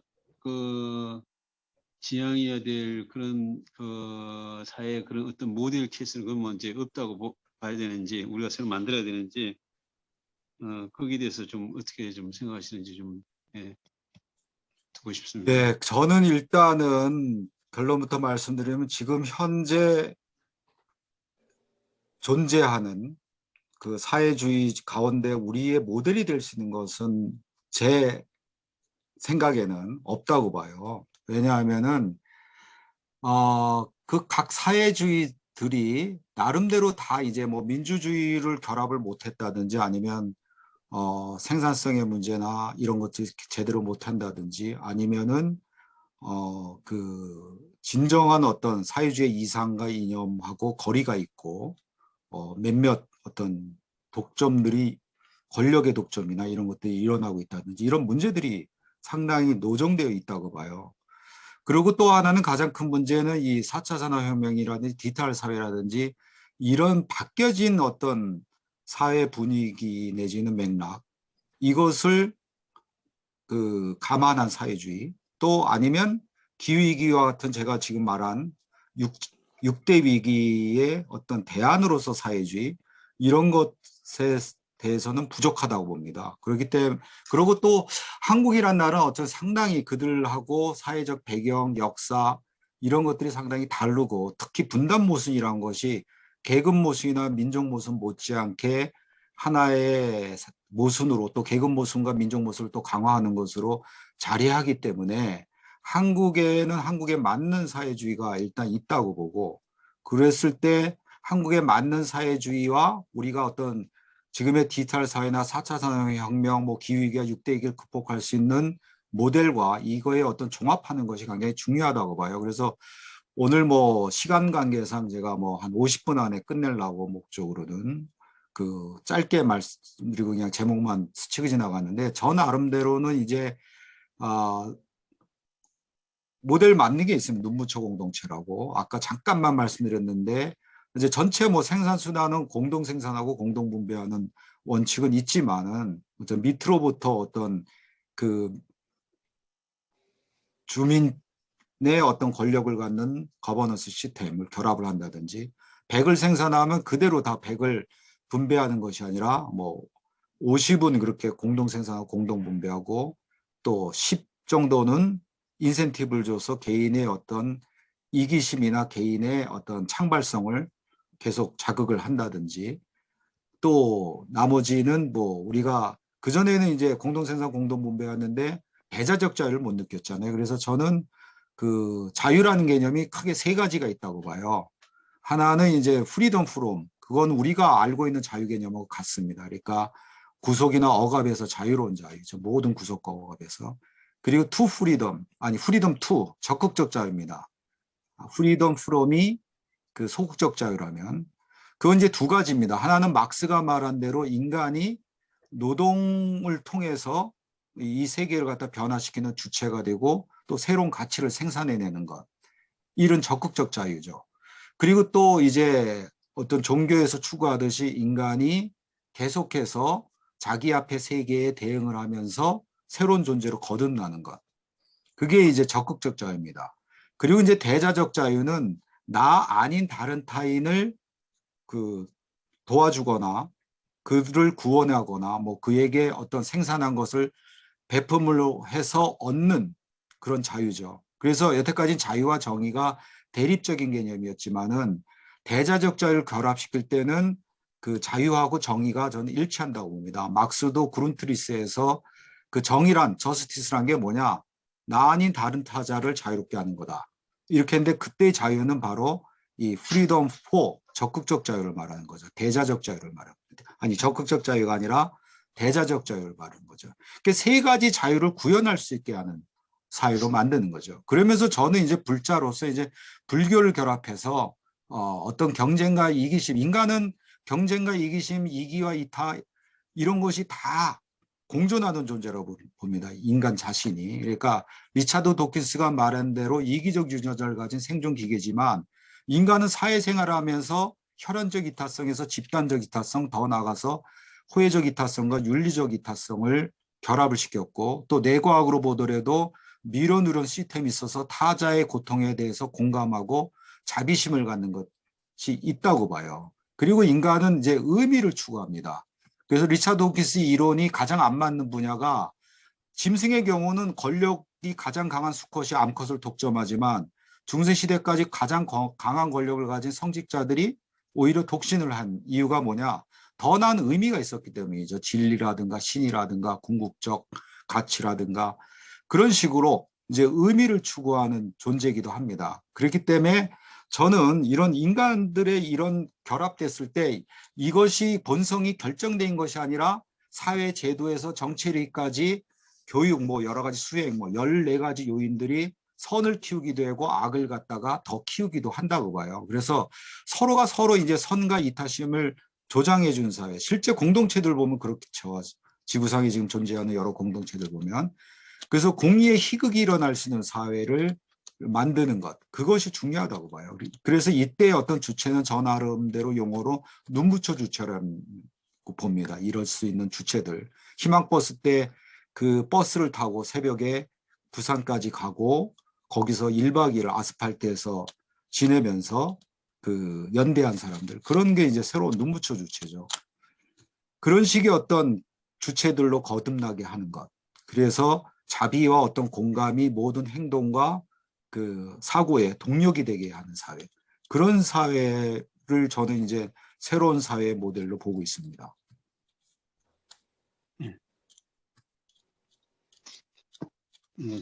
잘 알겠습니다. 그러니까 나중에 눈부처 공동체에 대해서는 좀 더 자세하게 좀 들었으면 좋겠습니다. 오늘은 뭐 시간 제약 때문에 이 정도 해야겠네요. 예, 선생님 그 프리덤 말씀하셨는데 네, 리버티도 자유 아니겠습니까? 네, 예, 네, 그거 얘기 좀 해주시고요. 아까 그 기본소득제하고 기본자산제, 기본소득은 네. 대안될 수 없다고 좀 말씀하신 것 같은데, 그 기본소득하고 이 기본자산에 대해서 한번 이야기 좀 들을 수 있을까요? 우선 그 리버티하고 프리덤하고는 우선 뭐 사전적인 개념으로는 둘이 비슷한 동의어죠. 그러나 리버티라고 할 땐 되게 정치적 자유를 갖다가 주로 이제 얘기하는 개념으로 쓰이고 사실 뭐 중세시대 때까지는 뭐 이게 J.S. 밀의 온 리버티라는 개념 그 책에서 이제 자유 개념이 이제 확정이 되고 그것이 이제 언론의 자유라든지 표현의 자유라든지 그것의 기본 개념이 됐을 때는 리버티하고 프리덤이 이제 같이 이제 쓰였죠. 그러나 이제 사회적으로는 이제 일반적인 자유를 말할 때 이제 프리덤이라고 이제 법적이거나 정치적인 자유 그런 거 말할 때 리버티로 하는데 저는 뭐 그렇게 큰 차이는 없다고 봐요. 다만 저는 여기서 중요한 게 저는 자유의 개념을 소극적 자유, 적극적 자유, 대자적 자유로 구분해야 된다. 그리고 이 세 가지 자유를 종합하는 것이 진정 우리가 추구해야 될 자유 개념이다. 근데 진보 진영이 그전에는 소극적 자유만을 자유로 봤기 때문에 자유 개념을 보수 진영에 내줬고, 보수 진영은 소극적 자유만을 기반으로 해서 어떤 대자적 자유를 추구하는 행위를 자유의 반대 개념으로, 자유가 없는 것으로, 예를 들어서 우리가 토지 공개념으로 하자, 토지 공유화를 하자 이러면 그것은 자본주의법을 넘겨 자본주의 자유를 침해하는 거다. 개인의 사적 자유를 침해하는 거다. 이런 식으로 비판하게 방조를 했다는 것이죠. 그게 아니라 자유의 방해가 아니라 토지를 공유하는 건 진정한 자유, 대자적 자유를 구현하는 길이다. 이런 식으로 우리가 비판해야 된다는 거죠. 그 다음에 이제 기본소득제, 기본자산제, 이거는 저는 이제 기본소득제가 지금 같은 코로나 상황에서는 필요하다고 봐요, 한시적으로. 그러나 기본소득제는 여러 가지로 오히려 자본주의를 또 강화할 수 있다고 봅니다. 왜냐하면은 핀란드 같은 게 대표적인 건데, 핀란드가 기본소득의 예산을 뭘로 할당해요? 복지 예산을 끌어다가 씁니다. 그러니까 오히려 복지를 갖다 더 약화시키고 있어요. 그리고 또 기본소득을 하면은 기본소득을 지금처럼 뭐 10만 원, 20만 원 주면 진짜 엄발의 오줌 누기입니다. 뭐 100만 원을 준다고 하더라도 자영업자들 1년에 손해보는 게 몇 천만 원인데 100만 원, 200만 원 받아서 엄발의 오줌 누기죠. 근데 그것을 진짜 자영업자들이 손해본 것을 복원할 정도로 기본소득 주려면 엄청난 예산이 필요해요. 그러면 그것에 어느 시간까지는 뭐 부유세를 한다든지 이래서 상위 계층한테 그걸 거둘 수가 있어요. 물론 조세 저항이 쉽지 않겠지만. 근데 그것도 어느 정도 넘어가면 어떻게 돼요? 성장을 시켜야 돼요. 기본소득을 줄 예산을 하려면. 그래서 성장을 선호하게 되고 더욱더 자본주의적 발전을 더 가동시키게 됩니다. 그리고 노동자들의 어떤 뜻하고 또 이율되는 어떤 그런 것도 나타나고, 그래서 이제 사회연대소득제로 이제 가자는 것이고, 또 하나는 기본자산제는 이런 거죠. 그 20세가 되는 청년한테 예를 들면 20세가 되는 해에 2억을 주는 거죠. 그래서 그 2억 갖고 20세 청년 때 자기가 그걸 2억을 투자해서 상층으로 올라갈 수 있는 기반을 마련하는 거예요. 창업을 하든 아니면 자기는 뭐 이걸로 자기가 뭐 그 대학원을 가겠다. 난 그래서 이 2억 갖고 대학원을 다녀서 뭐 교수가 되겠다. 뭐 이럴 수 있도록 그 자기가 어떤 지금의 그 경제적인 소득이나 어떤 어머니 아버지 때문에 흑수저인 것을 20세에 이제 극복할 수 있는 것을 기본자산으로 주자 이거죠. 그런데 그 기본자산제는 기본소득보다 오히려 예산은 거의 10분의 1 이하일 것 듭니다. 왜냐하면 20대만 그 주니까. 또 기본자산은 또 연령별로 뭐 50대 되는 사람한테, 60대 되는 사람한테, 뭐 가난한 노인들한테 또 기본자산을 갖다가 60대 되내 준다든지 이런 식으로 기본자산을 획득하게 하는 거죠. 기본소득은 계속 엄발의 오줌 누기가, 기본자산은 자기가 상층으로 올라갈 수 있는 그야말로 기본의 인프라를 갖출 수 있을 만큼 이제 자산을 갖다가 그 나라에서 주는 거죠.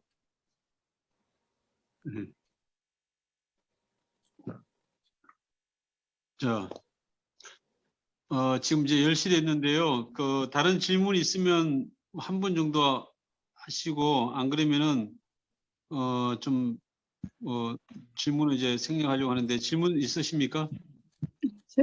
예, 안산의 권재시라고 합니다. 예, 여보세요? 권진태 선생님 먼저 얘기해 주시고, 그다음에 신정수 선생님 얘기해 주시고 그러면 되겠습니다. 네. 예, 저기 교수님 강의 잘 들었습니다. 이게 우리가 진보 정치를 구현하기 위해서 뭐 분열된 어떤 진보를 통합하기 위한 한 방법으로 좀 진보적인 사람들이 특정 어떤 지방자치단체에 집중적으로 모여서 그 자치단체를 어떤 사회 공동체적인 어떤 자치단체로 만들어내어서 어떤 모범을 보여줌으로써 다른 어떤 지역사회가 따라오게 할 수 있는 방법, 그런 방법도 우리가 한번 생각해 볼 수 있을 것 같은데 그 방법에 대해서는 어떻게 생각하시는지 모르겠습니다. 저도 그 방법이 좋은 대안이라고 봐요. 저도 예전에 이제 진보 대통합 한번 시도했다 그랬잖아요. 그랬을 때도 얘기를 한 게 몇 명이서 얘기한 게, 차라리 통합이 안 되면 우리가 그 어느 지방 하나를 정해서 내려가자. 그래서 거기서 우리들이 모여갖고 그 지방을 진정한 어떤 그 평등한 공동체로 만들어 보자. 그러면 사람들이 어떤 사회주의에 대해서도 그것이 과격하거나 빨갱이적 작업이거나 그렇지 않은 또 저렇게 대안의 사회가 가능하구나 이런 생각을 할 수 있지 않겠느냐. 그리고 그걸 기반으로 점점 영역을 확대하는 것도 필요하지 않느냐. 그래서 그 자리에 모였던 사람들이 그것도 좋은 방법이다 이런 얘기들을 했었어요. 근데 실제 실행은 안 되고 있죠. 그래서 지금 저도 그런 생각이 있으니까요. 우리가 지금 나라 전체 못하더라도 한 지역을 그렇게 만드는 것들을 먼저 해보고 그것이 성공하면은 상당히 확산될 수 있다고 봅니다. 그건 좋은 대안이라고 봅니다. 예. 신경 선생님, 예. 네네. 아까 강의 중에 동일성에서 눈부처 차이 이런 표현이 있었는데 제가 어떤 그거에 대해서 설명 좀 부탁드립니다. 이상입니다. 예. 그건 뭐냐 하면은 그 예전에 이제 20세기의 질문들이 계속 된 게 그겁니다. 왜 보통 교육이 실시가 되고 또 인권이라든지 인간의 존엄성이 보편적 가치가 된 뭐 중세 야만 시대도 아닌 20세기에 왜 집단 학살이 끊임없이 일어나냐 이거죠. 유태인 600만 죽였잖아요. 그리고 루안다에서 400만이나 학살이 일어났습니다. 그리고 지금도 뭐 중동 지역에서 인도네시아 야채 지방에서 또 뭐 그 버마, 미얀마에서 계속해서 학살들이 일어나고 있어요. 그에 대해서 이제 처음에는 전쟁의 광기 때문이라 했지만 전쟁이 아닐 때도 학살이 빈번히 일어나는 거죠.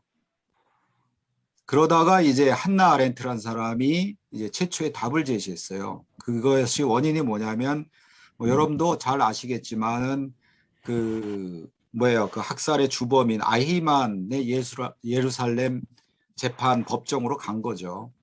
그래서 아히만이 악마의 자식이라고 생각했는데 너무나 평범한 이웃집 아저씨 같은 사람인 거예요. 그래서 한나 아렌트가 내린 개념이 그 전체주의 사회, 비판과 토론이 허용되지 않는 사회, 또 굉장히 권위가 지배하는 사회에서는 평범한 사람도 누구든 아히만이 될 수 있다 하면서 이제 그 순전한 생각 없음과 평범한 개념. 그러니까 그런 사회에서는 순전한 생각 없음 상태에 빠져서 평범한 사람이 악을 범할 수 있다 해서 이 평범한 악 개념을 내세웠죠. 그것을 계승해서 스탠리 밀그램이 그 실험을 했어요. 그러니까 4달러를 주고 시민들을 모아서 그 실험을 한 거죠. 문제를 내고 못 맞추면 15볼트, 두 번째 문제를 못 맞추면 30볼트. 이렇게 전기 그 버튼을 누르게 한 거죠. 그리고 그 400볼트까지 올라가면 저 사람이 죽는다. 이렇게 정보를 알려준 거죠. 그리고 400볼트까지 올린 사람은 아무도 없을 줄 알았는데 실제로는 65%나 되는 사람이 올린 거예요. 그 원인을 이제 권위에 대한 복종이라고 본 거죠. 예일대학 교수라는 거, 흰 가운을 입었다는 거, 그래서 머뭇거린 사람한테 누르세요 이렇게 했을 경우 눌렀다는 거죠. 그래서 권위에 대한 복종 때문이라고 했어요. 그래서 대개 이 두 가지로 알고 있는데 저는 그게 아니라고 봅니다. 그것도 물론 작용을 하죠. 그렇지만 근본적으로는 그게 아니다. 만약에 아이만한테 독일 우파 시민을 학살하라 그래도 아무런 생각 없이 죽였겠느냐? 저는 아니라고 봅니다. 백인 청년은 때리지도 못하는 유럽의 신부들이 마야나 잉카족의 어린이들은 아무런 죄책감 없이 죽였습니다.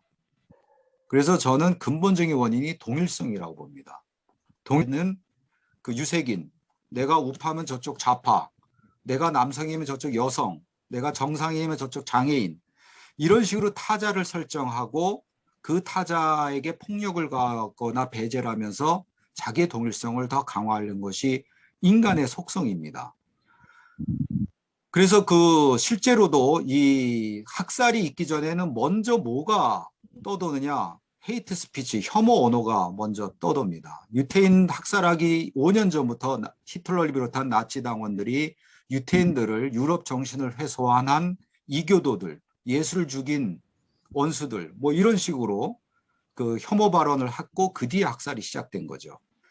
그래서 이 동일성을 깨는 어떤 사유가 필요하다고 이제 유럽의 지성들이 많이 얘기했어요. 그래서 들레즈가 차이 그 자체, 레비나스가 타자성의 사유, 데리다가 어떤 동일성을 깨는 차이 이런 것들을 외쳤어요. 그런데 저는 그것들이 나름대로 이제 부족하다고 봅니다. 뭐 여기서 다 말씀드리는 없고 시간 관계상. 그래서 저는 눈부처 차이라는 걸 대안으로 내세우는데요. 그 두 사람이 이렇게 마주 보면 가까이에서 마주 보면 상대방 눈동자의 내 모습이 보입니다.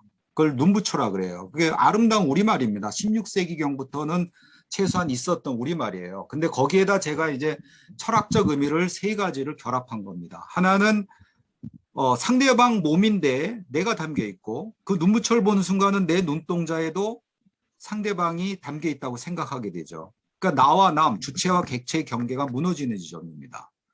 두 번째 뜻은 뭐냐면 내가 상대방을 때리러 갔는데 상대방 눈동자에서 눈부처를 보면 못 때리겠죠. 즉 나의 안에 불성이 드러나는 자리입니다. 또 세 번째는 뭐냐면은 번박하게 제가 삼류소설식으로 말씀을 드리면 이거예요. 자, 어떤 대학생이 독일의 간호사를 간 누나가 보내주는 돈 갖고 대학을 다녔어요. 근데 누이가 성폭행을 당해서 자살했어. 그래서 얘는 이제 대학을 중퇴하고 어렵게 자수성가해서 조그만 중소기업을 운영하게 됐어요. 근데 이제 자기가 고유명사 독일 의사만이 아니라 독일 의사처럼 살지 말자. 나 그 반대의 삶을 살자. 그래서 자기가 100명을 고용하고 있다면 50명을 이주 노동자를 고용했습니다. 그리고 그들을 자식처럼 대해줬어요. 같이 밥도 자주 먹고 주말마다 여행을 같이 가거나 등산을 가고 축구도 하고 이렇게 보냈습니다. 근데 어느 날 그 아들이 와서 아빠야말로 아빠가 가장 증오하는 독일인 의사다. 그리고 집을 나갔어요. 왜 이랬겠어요? 어느 날 이 아들이 이주 노동자 가운데 그 흑인 여성 이주 노동자를 데려와서 결혼하겠다고 한 거예요. 그랬더니 이 아버지가 나는 육아의 자손이로서 흑인 손자가 조상 제사 지내는 거는 아직 허용이 안 된다. 그런 말을 했었어요. 그랬다가 또 아들이 반박하니까 아 그래 그것까지는 내가 극복할 수 있다.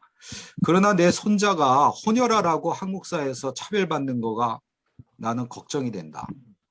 그래서 결혼은 아직 허용은 안 되고 네가 좀 마음을 바꾸길 바란다. 이래서 아들이 그 말 한 거죠. 그 말 속에서 이제 밤새 성찰을 하고 다음날 전화를 해서 그 아들의 여자친구인 그 흑인 여성 이주 노동자와 같이 소풍을 가서 내 안에 독일인 의사, 그 다음에 그 여성 이주 노동자 안에 있는 내 누이, 내 자아가 하나가 되는 것이 눈부처 차이죠. 들레즈도 그런 뭐 설명은 이렇게 하지 않은 채 모든 개념은 다 동일성으로 환원되기 때문에 차이 그 자체를 지향해야 되는데 차이 그 자체는 감성에 의해서 이룰 수 있다 이렇게 말을 하는데 저는 그게 바로 차이 그 자체라고 해요. 이런 식으로 이 눈부처 차이라는 것이 눈부처라는 게 세 가지 개념을 갖고 이 눈부처 차이를 지향하는 것이 우리가 말하는 진정한 동일성을 극복하고 우리가 지금 요새 말하듯이 여러 가지 차별, 혐오, 배제 이런 것을 완전히 극복하는 단계라고 봅니다. 네, 고맙습니다. 자, 예, 차이간 좋은 말씀 많이 들었습니다. 예. 그러면 이제 그 질문은 뭐 이상으로 마치고요. 예. 그러면 저기 이동 선생님 이제 강의도 이제 마치는 걸로 하겠습니다. 예, 감사합니다. 이제 또 하나는 우리가 여기 이제 여러 선생님들 좀 참여하셨는데 이제 결국 이제 우리가 직접 민주주의를 하려면은 그 직접 민주주의에 대한 이해가 좀 있어야 된다고 생각을 해요. 그래서 우리가 이제 공부 모임을 좀 하고 있는데 일단은 지금 홍보위원회에서 좀 하고 있어요. 그래서 그 여러 나라의 그 직접 민주주의를 중심하는 민주주의 시스템에 대해서 우리가 좀 살펴보고 있는데요. 좀 같이 좀 참여해 주실 분들은 함께 해주시면 좋겠고 일단은 국민입법단에 들어와야 됩니다. 직접민주 산하로 국민입법단에 가입을 해서 거기에 이제 여러 위원회가 있으니까 뭐 평화위원회 뭐 여러 위원회가 있어요. 그래서 그 홍보위원회를 이런 위원회를 선택해서 국민입법단에 꼭 가입해 주셔가지고 국민입법단을 뭐 하여간 몇천 명이 아니라 몇만 명, 몇십만 명 되면은 한국 사회로 움직이는 하나의 어떤 중요한 변수가 될 수 있을 거라고 생각하고 지금부터 그런 이제 운동을 좀 하고 있습니다. 그래서 국민입법단에 참여해 주시면 감사하겠다는 그런 말씀 이제 드립니다. 한 줄 입법, 한 줄 정책을 이제 국민법단에 가입하면 쓰게끔 돼 있는데요. 이제 그걸로 해서 100대 개혁 입법안을 지금 마련하려고 해요. 지금 우리 과제로 돼 있는데, 그래서 100대 개혁 입법을 쭉 리스트를 뽑아서 이걸 이제 뭐 하여간 소책자 형태로 만들어 가지고 후보한테 줄라 그럽니다. 그래서 후보들이 이거를 좀 이거를 받아줄 것을 이제 요구를 하고 그래서 그런 이제 그걸 보고 우리가 선택적 지지를 하자 이런 이제 얘기인데요. 하여간 그 한 줄 입법, 한 줄 정책 이거를 이제 지금 수집하고 있습니다. 예. 그래서 대선 국민에서는 이제 그거를 좀 하려고 좀 하니까 그 함께 좀 좋은 안이 있으면 좀 말씀해 주시면 좋겠고, 예, 하여간 예. 뭐 그런 여러 가지 답답한 뭐 그런 상황, 뭐 문제 의식은 뭐 우리가 다 이제 공감하고 거기에 대한 돌파구를 찾으려고 지금 많이 같이 좀 이렇게 좀 노력해 봤으면 좋겠습니다. 예. 그러면 이상 정리할까요? 예. 예. 하여간 다들 수고하셨고요.